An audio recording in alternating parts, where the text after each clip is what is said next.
This week on an all-new Going Dork, we hop on the road and chat about the most evil car in America, a 64 Dodge they call the Golden Eagle. This Christine inspiration was a former cop car, has strange stories about his doors opening on highways, and currently has a body count upwards of 30. Even touching the car allegedly makes people suicidal murderers. In the guest seat, my pod brother and the owner of a creepy old car himself, Mr. Michael C. Maronna. So settle in for all that and more on Going. Pop up in our spaceship, we got Sasquatch and Llama. One's a little shy, but the other's a real charmer. Pinball wizard pinging our planet at most. Another job done, hit the lights, close the blinds. Find a remote, let them know it's true crime, space fly shit. Welcome to Going Dork. Thank you so much for tuning in. My name is Jeremy. I'll be your host for this episode. Today we are going to talk about something that is, I'm sure, on the front of everyone's minds out there in COVID world. Haunted cars. Okay, it's probably not, but I just really wanted to have this conversation with a good friend, and I got none other than Mr. Michael C. Maronna to sit in. You know him, you love him from things like The Adventures of Danny and Mike, the podcast, Home Alone, the podcast with the "and" spelled out. The podcast, Home Alone, Slackers. You've seen him on a lot of things. And especially on our Patreon over the years. That's very important that we plug that right out of the gate. But sitting in, Mr. Michael C. Maronna. Hi, Jeremy. Thanks for having me, man. I appreciate it. Yeah, dude. Yeah, I'm not just a haunted car. Well, the reason I thought about this for you and I, I've always wanted to just, you and I don't think have ever sat down one-on-one and just talked. So we definitely have. It just hasn't it just hasn't been recorded. Right. And I just remember we did an episode of Danny and Mike where you were talking about your MG and fixing it up. And I'm sure we've done a total of an episode of Danny and Mike where Danny's just like been taking care of the baby or not been on the thing yet. So we've kind of added up to a whole episode by ourselves, no problem. At some point we're cutting them out altogether. The adventures. Yeah. Oh, sorry. Did I let that slip? Oh, sorry. No, but in addition to that, we went on a ghost adventure for one of our very first adventures for Danny and Mike, and for the Danny and Mike podcast, rather. And we... with the "and" spelled out. Went to this little place called Clinton Hill in New Jersey. Went to a bunch of ghost spots. That's funny that you should mention that, because that's exactly what I thought of when you mentioned the subject of this podcast. Yeah.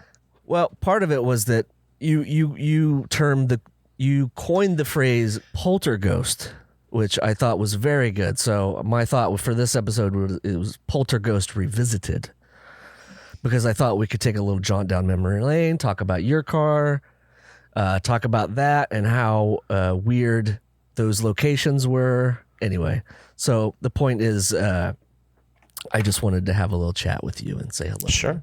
And do some potting. But yeah, so I guess first of all, like my big question, and we talk about this a little bit on Danny Mike, but what's your feelings on the paranormal, on the afterworld? What's your ideal haunted house? What's your ideal haunt? It's what I want to get from. It's the idea I want to get from you. What's your ideal haunted house? Probably Amityville.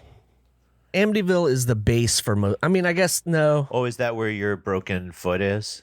Yeah, it is actually. Amityville Music Hall. The ghost of my foot still haunts those.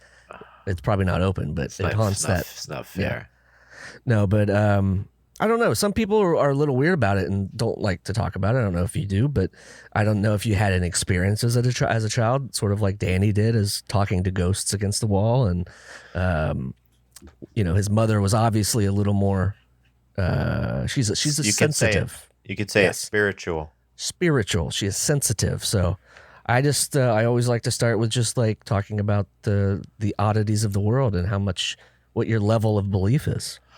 Oh, well, I guess I just had some haunting today.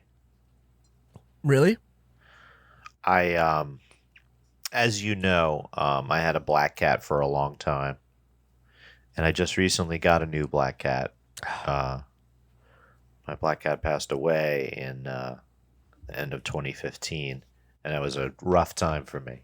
And I was going to the bathroom this morning and left the door open like a boorish pig, and had kept Pokey off the toilet seat several times already that morning, off the toilet lid, that is, excuse me. She was like just exploring and sniffing around and stuff.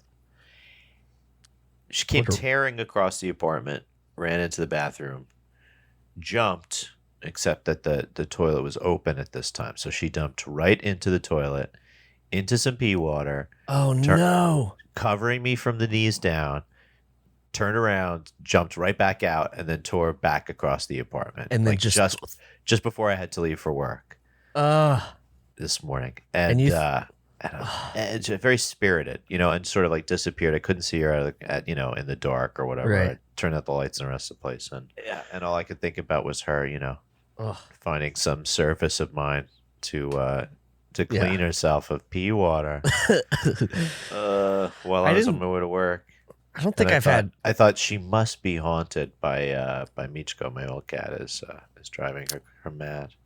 I think Richie was haunted. I think he was. We've talked about him. Oh, you think your dog was pre-haunted? You think your dog was pre-haunted because he was a foster, not because he was a foster.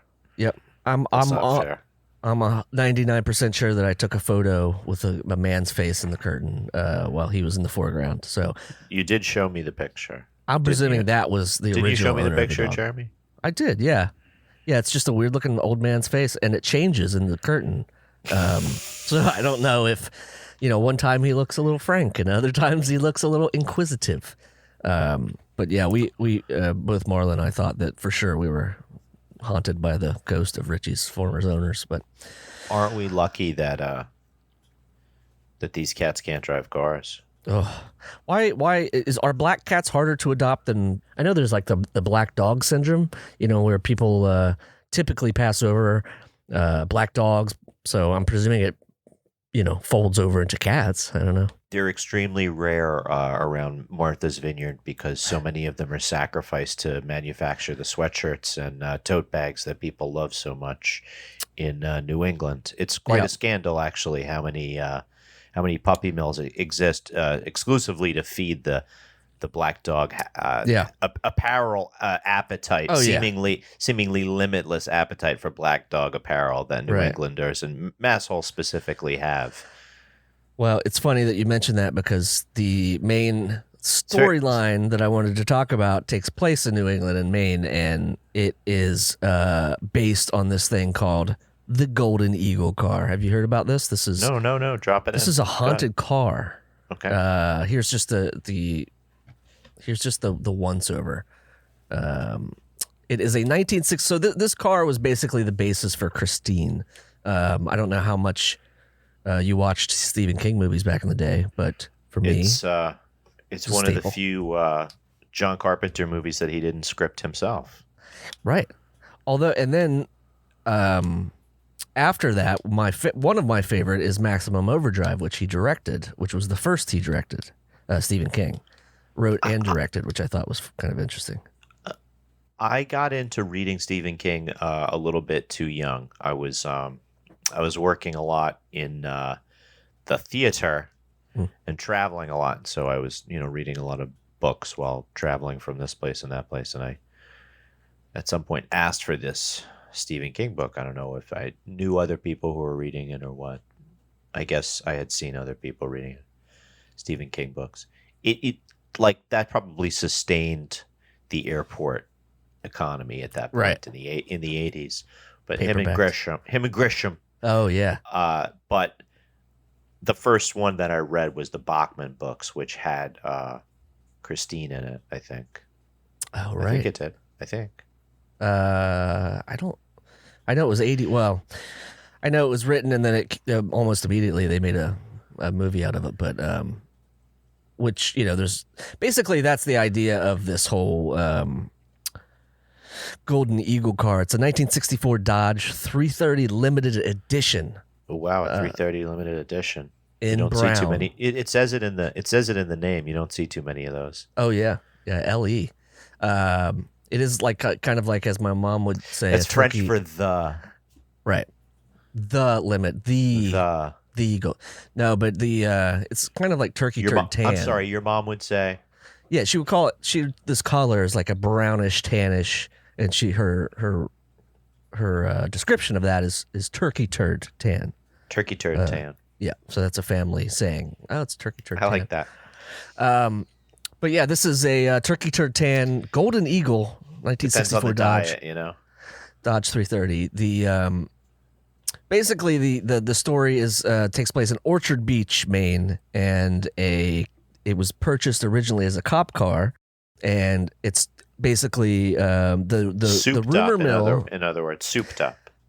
Kind of souped up, but cop cars back then I don't think were as they just slapped a label on the side, right? I don't think they were as like souped up as in the 60s, but I'm listening. Obviously radios and stuff, but so the story goes you're saying they had a button that would make a pew pew sound effect and they didn't have Gatling guns? Exactly. Is that what you're trying to say? I just remember my local cop, and it's like his name was Wendy, and we always, he's like the most made fun of person in our town because he just looked like he was from Mayberry. You know what I mean? He was just like a dumpy cop, that walked around and would, get on kids for riding bikes on the sidewalks. And gosh. So that's what I imagine. But this car, so it started out as a cop car, and apparently all three of the officers that ever drove the car died in bizarre murder suicides.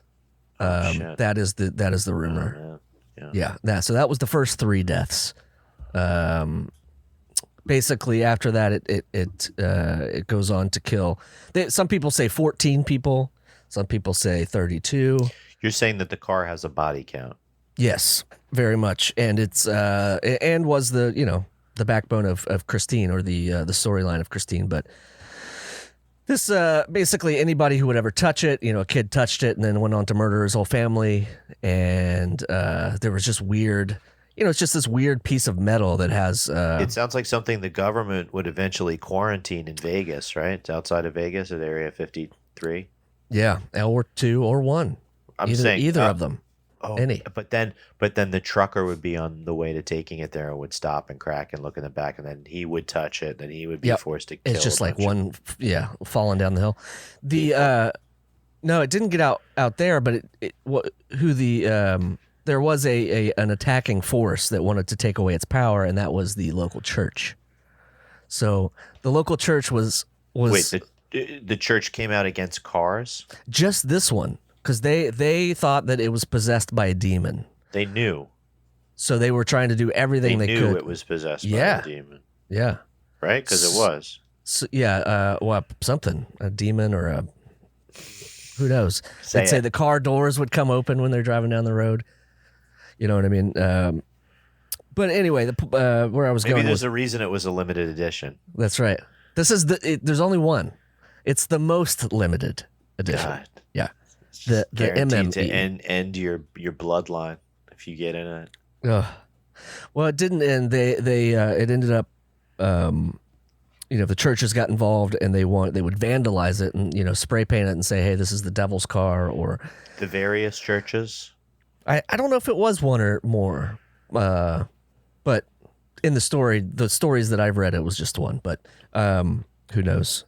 Who knows if any of it's even true? It might all just be folklore. You know what I mean? It might just be. Think it's a sales technique from the Golden Eagle cop car company? Do they still exist, by the way? No, because I think it was Dodge, right? Didn't Dodge buy? It's a '64 Dodge. Okay. LE 330. Yeah.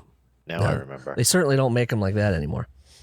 I mean, I think there's a reason everyone who worked on the assembly line went on to kill and die in horrible murder suicides as well. This is not a story with any happy endings whatsoever. That's true. I guess the only there was one woman who bought it and would let it sit on her property, and apparently one kid in 2000s touched it and then went on to murder his entire family. So at that point it was still 40 years of terror. This range of terror, What things are so horrible that, think about this, beyond haunted cars, what things are so horrible that it's worth it to kill the people who buried it, who know where it's buried? You think of anything? Money, obviously. treasure, but Oh, you talk about pirates. yeah, but I don't know. I don't know because I know I would say the designs for the first PT Cruiser. Oh, the old wood panel. Yeah, PT Cruiser. should be quarantined from humanity. I could do And that. and then the bearers of that knowledge killed, so they could never connect with humanity. But then they might haunt me in a wood paneled PT. In the curtain of your cat's bedroom. Yes. Oh God. At some point, the church did get a hold of it, and they started chopping it up into pieces and would just sell the parts. I would bless it. I would bless it and auction it off. You know what I mean? Yeah, Don't get in the holy water. Move it on. Exactly. I think I would start there instead of just like chopping it up. Then you're just. Oh, I heard a meow. That was me. Come on up. Yeah. Just trying to get her started. I wonder if you've. I mean, you've obviously passed in front of this cat has walked in front of you a lot. So, do you believe in black cat? Oh yeah, the lore of a black cat.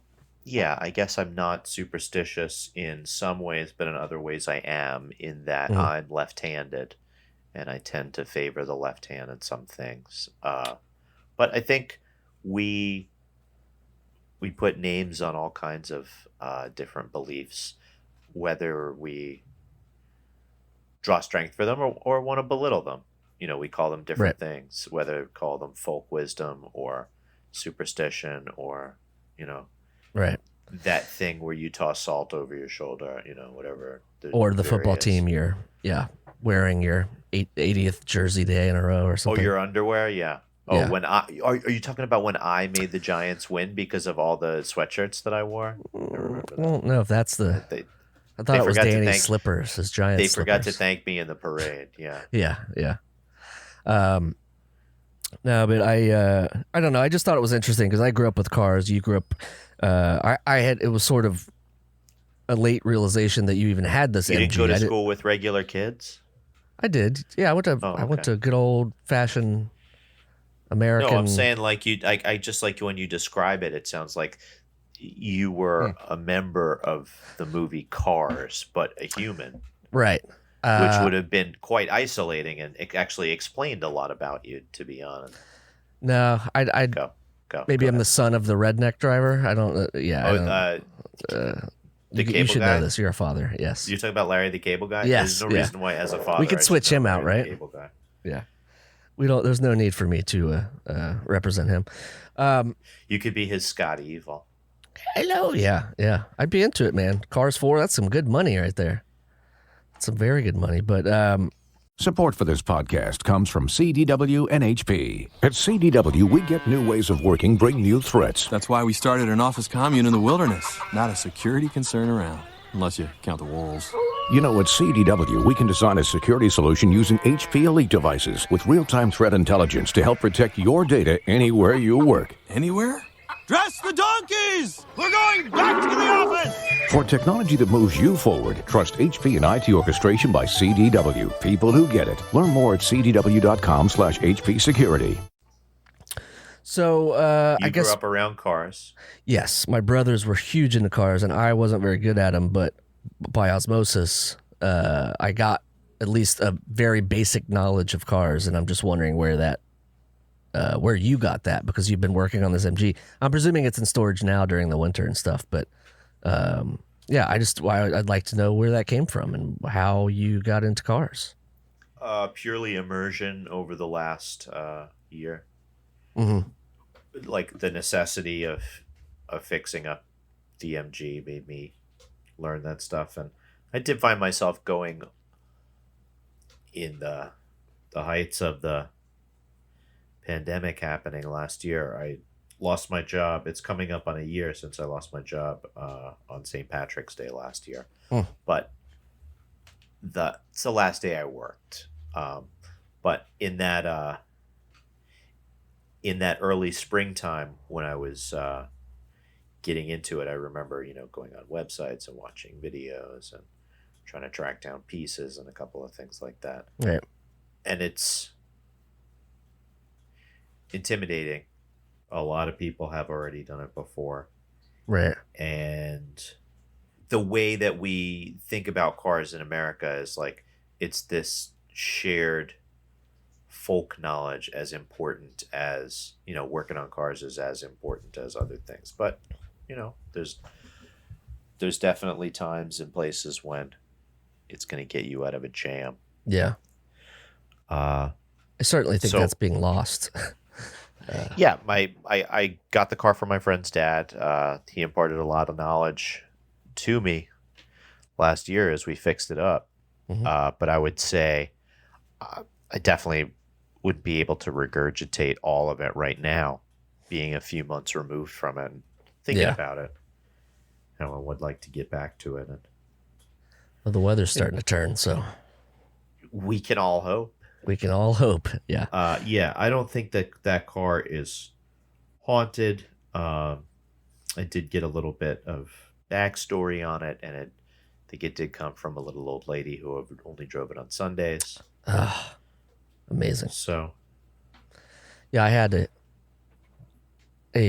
my first one was I obviously my parents didn't want to couldn't buy me a car, but they would look for. They encourage you to get a license plate. Yes, yeah, and a thumb. No, but they ended up getting it's a Pinto basically. It was the Mercury Bobcat. It was the Mercury version, and I think they got it for like $300. Yeah. And I would drive that thing up and down our alley, just up and down, up and down, up and down with my buddy before I even had a license because I guess I was in preparation of driving. But you were learning how to drive in the alley. Yeah, it's a Mirthmobile. It was like, it had the built-in candy machine. Red vines. Yeah. But yeah, I just remember those old cars, especially, I'm sure your MG's like this too, but I just remember there's just a different feel in those than like, say, like getting into, anything of the last 40 years. There's something about like, when I sit, I don't know, because my family had like a 68, not Chevelle, another Chevy sedan, with the whale tail in the back, like an old one. You have a good memory of it. Oh yeah, I could smell it. I could feel those seats that were like plasticky and like real springs in the seat. You know what I mean? I can the individual springs digging into your butt. I gotcha. Yeah, I don't think they were haunted, but who knows? Maybe. But yeah. So I didn't know, like, other than like sort of what have told us about the MG and working on it. If there were any other things you were in New York City in the 80s and 90s, and a lot of these cars were still on the road. So I don't know. I feel like you just have a very unique view on old cars. You certainly do see all kinds of cars growing up in the city, I guess. And I would say comparatively fewer trucks for that matter, too. Just because of the amount of room they take up and stuff like that, or just nobody had a truck back in the day. Yeah. And yeah, cars from the 70s and 80s were more present then. Dude, just looking at the videos from Seinfeld or like, whenever, it's just, I love it. Seinfeld? Or just any like, you're pining for an old Accord that's shaped like an A. What exactly? No, my dream car, if I had like, $50,000, I would figure out how to make a VW bus electric. And so I'd have a little bit of the old, it's been done. It definitely has, yeah. For a lot of money, but actually, I saw a guy who had an MG very similar to mine that he had electrified himself. It was really neat. Really, solar really panels neat. on top.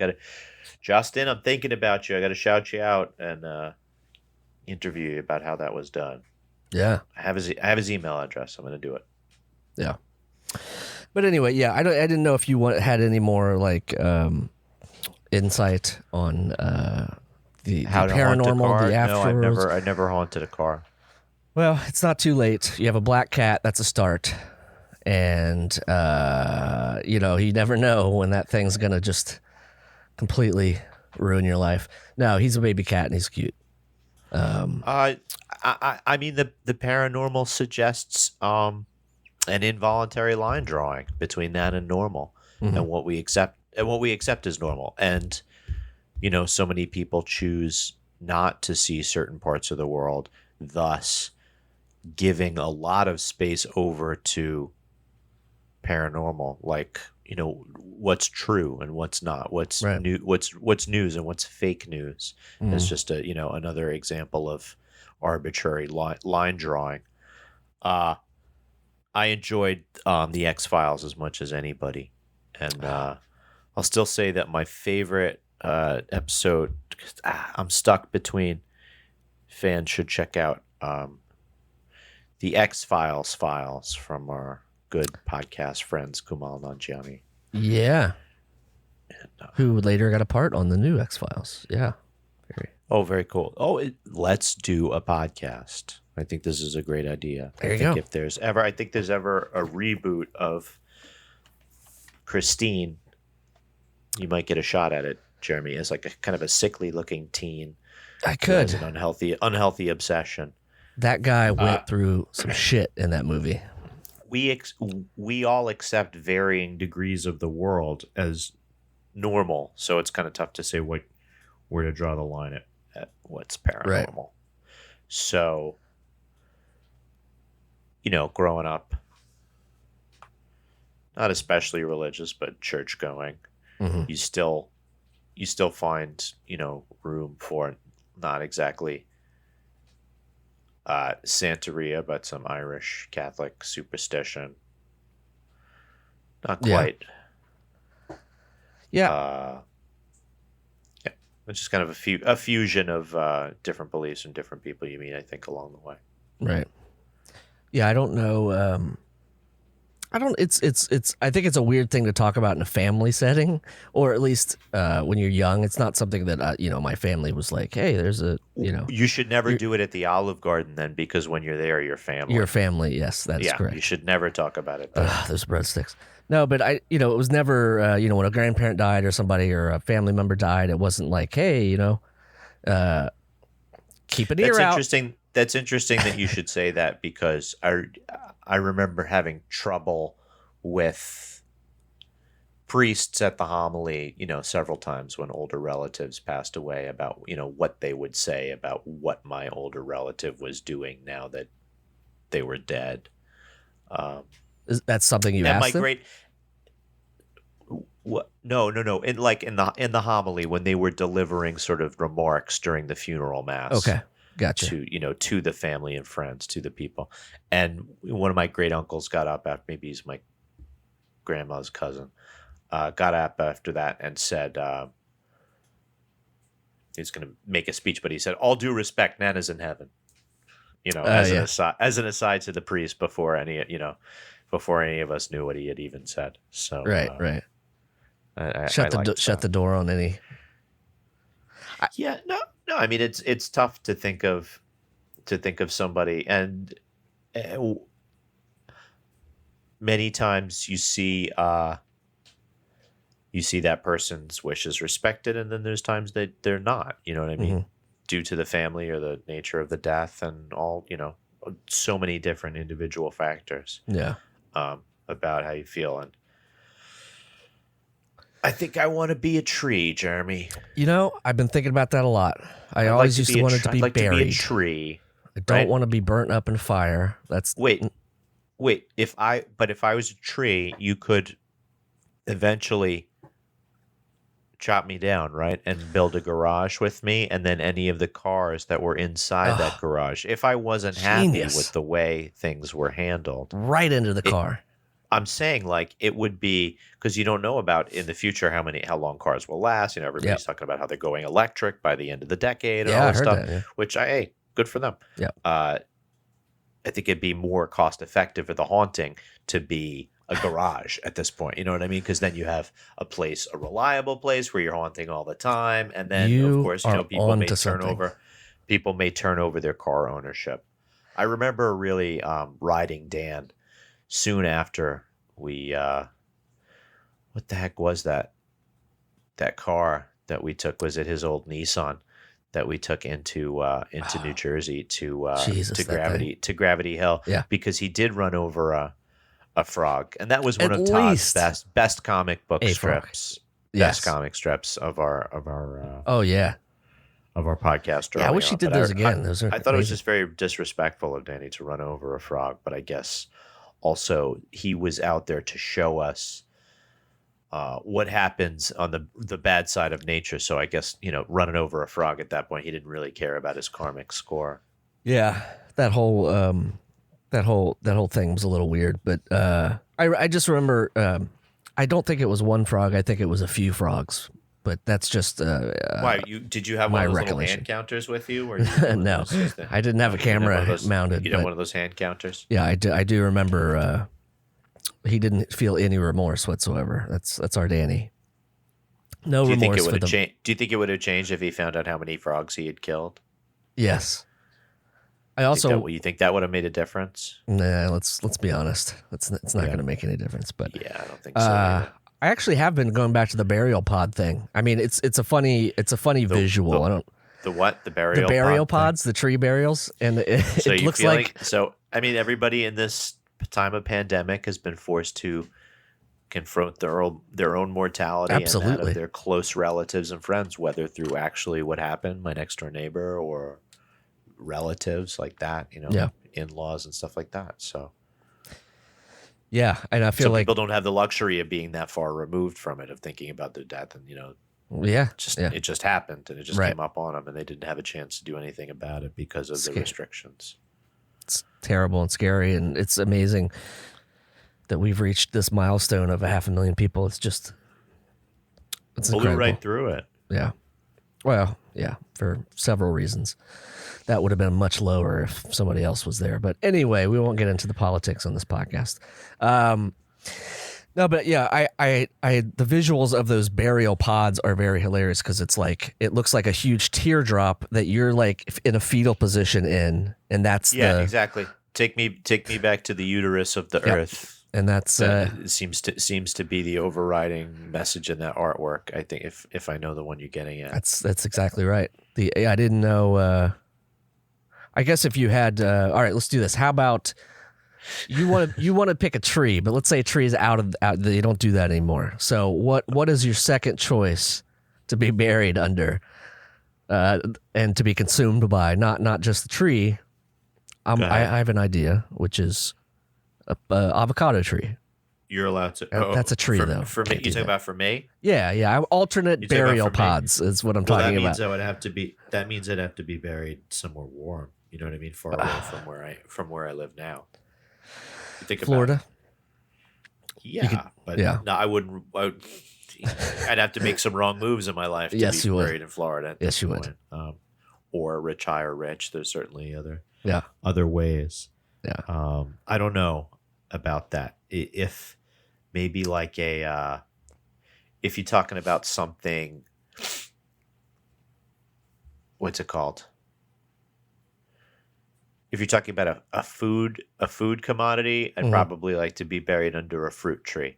If you're talking about just something decorative like that, Mhm. An oak tree would be nice too. Grapevine might be nice if you're into wine. Ooh, You know what I yeah. mean?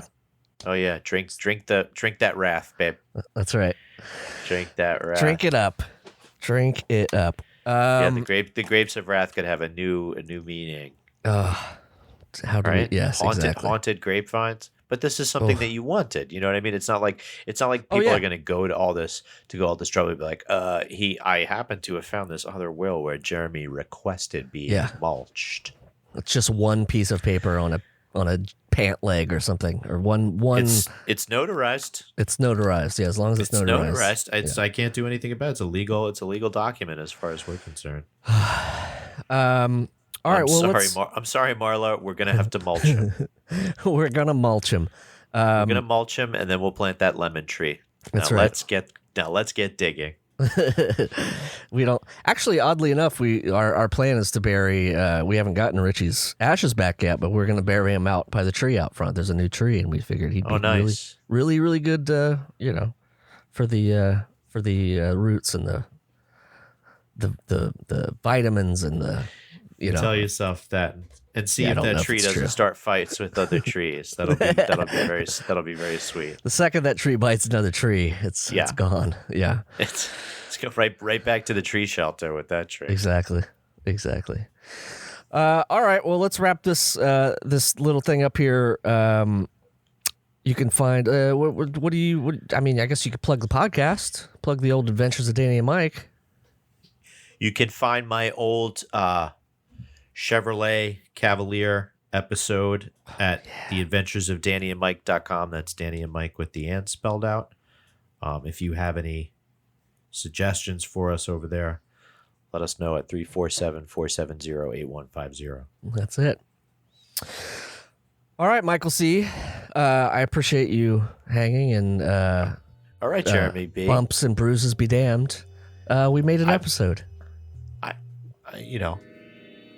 don't know if I've been directly haunted by a car, but I did read Christine. My nephew's really big into Stephen King right now, so shout out to Hunter. He's big fan of the books. We're raising him well there in Ohio. Not a big fan of sleeping, in other words. Yes, that Doesn't is true. love sleeping. That's true. Likes nightmares. All right, you could go follow Michael C on the twits at Michael C Maronna. I remember that from my other hosting job. And follow Jeremy on whatever it is at Remy Balin. That's right. Check out GoingDork.com. We'll be back with some more chit chat about the oddities of this world. Thank you so much for tuning in, and we'll catch you on the next one. Bye. Going Dork stars and is produced by me, Jeremy Balin. For more information on the show, visit GoingDork.com and find us on all the socials as Going Dork. We are a part of the Seltzer Kings family of podcasts. For more information on them, check out seltzerkings.com. And if you want to continue the conversation, give me a shout on my socials at Remy Balin on most things, at Jeremy Balin on the Instagram. Thanks for listening.